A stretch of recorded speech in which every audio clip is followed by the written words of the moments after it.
teacher was poisoned by these biscuits.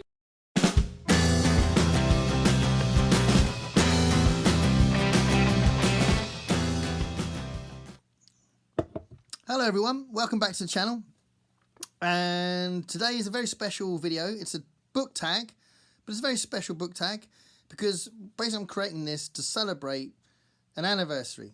It's the anniversary of, it's the 15th anniversary of me being a teacher. So basically July in 2008 I graduated from my PGCE. So in this country, if you're from another country, in this country you do a degree. This is the general typical way you become a teacher. You do a degree, you have a BA or a BSc or a BMUS or something like that. So a bachelor's degree, an undergraduate degree they call it. And then you go for a postgraduate certificate of education, a PGCE. And that's a year-long course to teach you how to teach. The reality is you learn how to teach through doing it. It's a very funny course in the sense that the teaching practice is different to what you're doing as you're training to teach, but that's just life, isn't it? So anyway, I've been qualified as a teacher for 15 years, which is amazing, because you know, it was touch and go when I first got it, in the sense that I wasn't enjoying it after the course, and then I did some supply teaching for a while, and then decided to go for some jobs, and I went for some primary school jobs. I did have a short teaching assistant job for a while, and then I got the job I'm at now. So I've been doing this job for 14 years. So in January next year, I would have been doing this current job I've been doing for 15 years. So that will be another anniversary, which I'll be very pleased about. So I've been teaching music in the college here for 14 years. So anyway, I thought it'd be nice to mark the occasion of this 15th anniversary of me qualifying as a teacher to do a teacher hat book tag. So the reason why I'm calling it a teacher hat book tag is because it is quite a peculiar job. There's lots of different hats you wear as a teacher. So the prompts for this book tag come from the different things that you do as a teacher. So I don't know if you know any teachers or if you are teachers, but it's definitely something that you're using different skills at the same time when you're doing it. So I'll go over the prompts, and then I'll talk about how they turn into prompts for books, and I'll talk about the books I've chosen. Okay, so the first characteristic I've come up with is information giver. That's an obvious one. Some teachers think that's it. That's your job, to give information, but they're not necessarily the best teachers. So information giver is definitely one of the things that we do as teachers. So that's one of the characteristics. The second characteristic I'm homing on is skill developer. So for my course in particular, I don't just give information, or they don't just learn or understand or evaluate the information. They also have to develop their skills as musicians. And there are lots of courses where it's a skill development as well. So skill developer. My third characteristic is counsellor. Sadly, more and more nowadays, mental health is coming into the profession quite a lot, and young people are suffering from mental health problems a lot, and it just seems to be getting worse. It's always been there, but it just seems to be that they're just having a lot more to deal with, so for various reasons. I'll go into that another time. So counsellor is another characteristic. Another characteristic is social mediator. So you have to read the room as a teacher, and you have to spot things if there's bullying going on, or even sort of low grade antagonism. You've got to sort of spot that and you know, bring people together and that kind of thing. So social mediator is quite an important one. The next characteristic that I'm going to focus on is data analyst. So obviously another potentially obvious one, that you're always looking at your grades, you're looking at your retention, who's stayed on the course, who's dropped out of the course. You know, if you're teaching at my age group, obviously at school they have to be there, but at college they can leave. So your grades, you have this thing where sort of it's like the progress they've made, and you know, value added, you know, what they came to college with and what they end with is definitely something that you analyse, and you get told to analyse, and blah, blah, blah, blah. So data analyst is definitely a characteristic of the job. Another characteristic of the job, which is like the opposite, which is improviser. So you definitely have to improvise a lot, because definitely the unexpected happens in your lessons, and you've got to be prepared for that. And the best teachers, I think, are the ones that are able to cope with that and can run with it and make a good lesson out of a lesson that's gone into a different direction. So that's Improvisor. And then the next one, so what's that so far? 5. 1, 2, 3, 4, 5, 6. 6 so far, 2 more. Another characteristic is life coach. So I do think, in general, most teachers have to give advice and console a student if they're upset that something's changed their goal in life or that kind of thing. And certainly for my age group, we're always having conversations about what they want to do in the future, what career they might want to do. Do they want to go to university? Do they want to have an apprenticeship? All that kind of thing. So life coach is definitely a characteristic as well. And then one more characteristic is timekeeper. So you have to make sure that your lessons have the content that you need to have. You have to do the curriculum. So if you're doing the curriculum, you need to make sure that it's not too short or not too long, so you get the right amount of stuff in the lesson and through the year as well. So you have to structure the year properly, and through the 2 years if it's a 2-year course. My course is a 2-year course, so I've got to make sure that I time keep the course properly and juggle all the different units together and that kind of stuff. So those are the characteristics I'm using for this teacher hat book tag. So I'll go through what it really amounts to as prompts now. So for the first one, information giver, I'm talking about world building. So for world building, I'm picking 1984. So I've had a number of different versions of this. This is my favourite one I've had so far. So it's really nice. It's a nice size for me, and I love the cover. And this is a penguin, I think. Yeah, penguin edition. And 1984. I don't really necessarily need to say a lot about 1984, but the world building is obviously crucial to this because it creates a future, a dystopia, where Big Brother is ruling over these people, and freedom is being reduced by various different means. Freedom of thought, even freedom of speech with the doublespeak. And one of the things I think is really interesting about the book, probably one of my favourite aspects of the book, is the idea of perpetual war. So Big Brother is so intent on keeping the fear of government strong with the people that they invent the idea that they are permanently at war with different factions, different countries, if you like.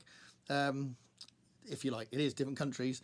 And they change it to make sure it stays fresh and it stays real and believable, but it's all made up. So perpetual war is a really important aspect to the book, but there's lots of different aspects of the book that have come into our cultural knowledge, and it's an extremely important, influential book. And George Orwell did something quite incredible when he wrote this. So 1984, world building, there we go. That's my response to that prompt. And then the next one is skill developer, and basically the prompt for that characteristic is to describe your ideal reading situation. So for me, my favourite situation for my reading is when I know I haven't got the day off. So when I have got the day off the next day, and I can just lie in bed and just keep reading. I like reading in bed, and I like reading to the point where I might fall asleep, but then I'll wake up again after a quick nap, and I'll carry on reading, and you just keep going. I love that. I absolutely love it, because so often, life gets in the way, and it puts your brain in different places, and you've got to put your brain back there when you're reading properly, like in normal life. But when life gets a little bit more unusual because you're off work, you don't have that pressure the next day, you can just keep reading. I love that. So that's my favourite situation for reading for the skill developer characteristic. The next characteristic is counsellor. So name a book that displayed a lot of empathy. So for that one, I'm going to pick something I've never really talked about much, but as you probably know, if you've watched the channel for a bit, you know I collect cartoonist books, and cartoonists are a big part of my life. And I did one of my first videos I did on this channel was my 10 favourite cartoonists, and I've talked about Charles Addams a lot. I've talked about Gary Larson now and again. I've talked about Gahan Wilson a lot, all those different people. But what I haven't spoken about, which does feature lots of empathy, is Calvin and Hobbes. So Calvin and Hobbes, I've got tons of it. I've got about 8 of the books of Calvin and Hobbes. This is just a couple of examples. So Calvin and Hobbes are huge in America, but also huge over here.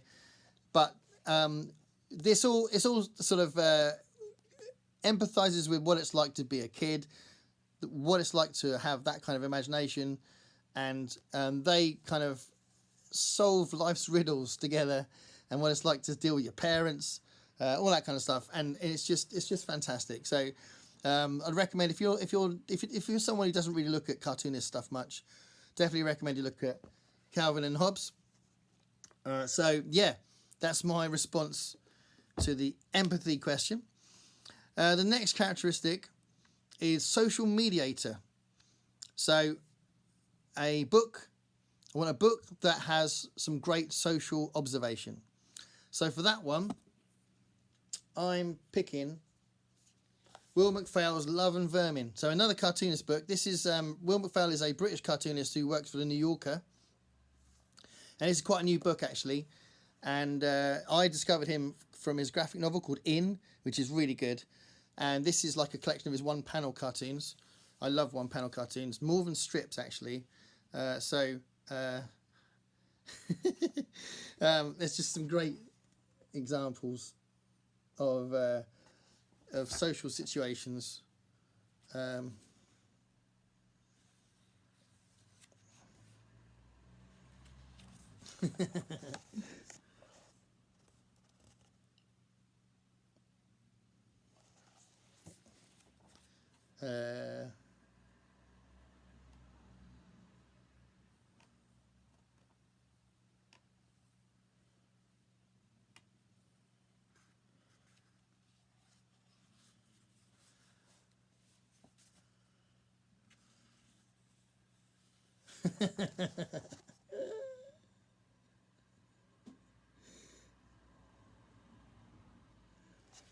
You get the point. He's very witty, and there's some good observational stuff in there. It's really I discovered him relatively recently. So during last year, I discovered him, and I'm a big fan. So Will McPhail produced the book In, and this new one, Love and Vermin. So that's my response to the idea of the social mediator. The next characteristic is data analyst, and my prompt for that is just to analyze this year's reading so far. So I've got Goodreads help on this one, because I use Goodreads. I don't use it as much as I'd like to. I've gone off the ball a little bit because I've been concentrating on videos. So sometimes I'll say I've read something 4 days after I'd actually read it, but that's fine. So this year I've read 21 books, which is a lot because I think according to I put a goal up for 70 books, which is quite a nice goal for me. I'm not particularly stressing about that, and it's nice to have a goal, because if you get behind you can think, oh, I need to find time to read more, but if you do it crazy high, then you can start stressing about it. So 70 is quite reasonable for me, and apparently according to Goodreads I'm 2 books ahead, so that's quite nice as well, because I know that my reading is going to slow down soon when I start writing the new book. So that's true, but still mostly science fiction, but there's also some crime in there, some literary fiction, some sociological stuff. When I read a couple of books on racism, and the horror books is in there as well. And I thought I'd pick out 3 of my favourite books from this year so far.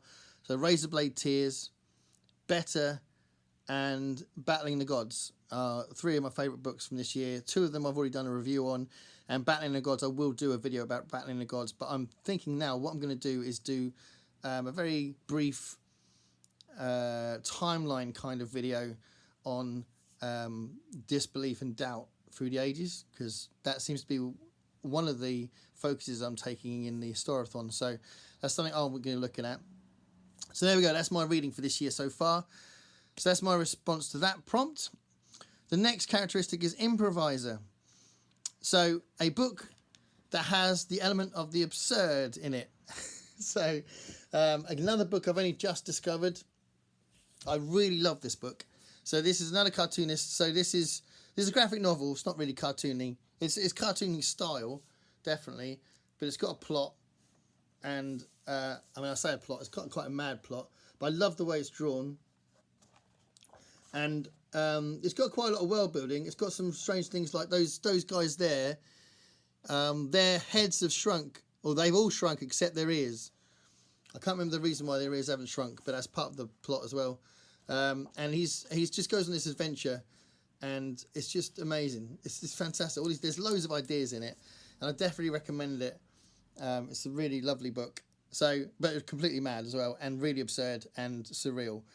So Percy Gloom is my response to that prompt. So 2 more. Life coach. So for that one, I wanted you to come up with a book that had a mentor character in it. So for that one, again, I've gone a little bit out on a limb a little bit. This is Day Zero by C. Robert Cargill. This is the prequel to Sea of Rust, which was brilliant, absolutely brilliant. But I really like this book as well. I think both books are brilliant.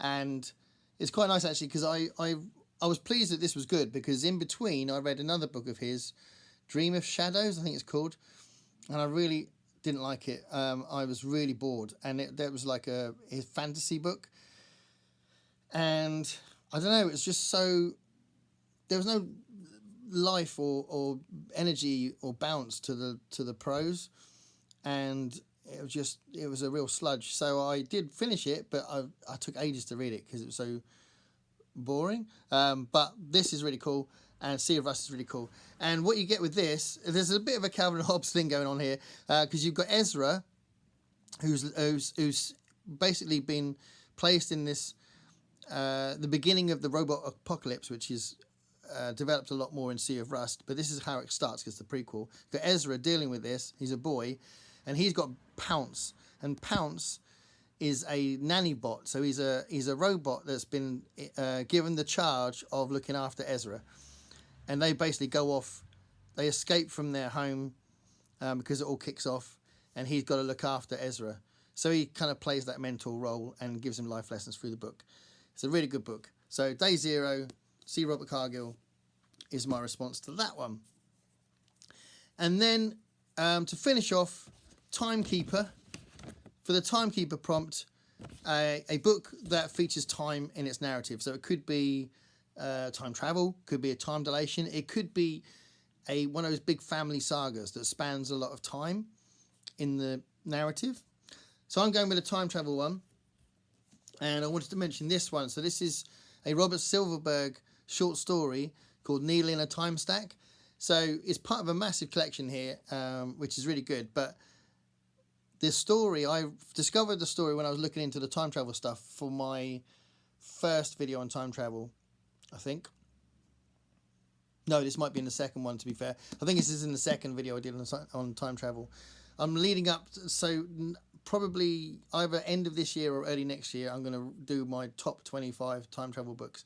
So in the meantime, I'm going to fill in some gaps. I'm going to read some books that I think are important to consider, like the Jack Finney one, Time and Again, I think it's called.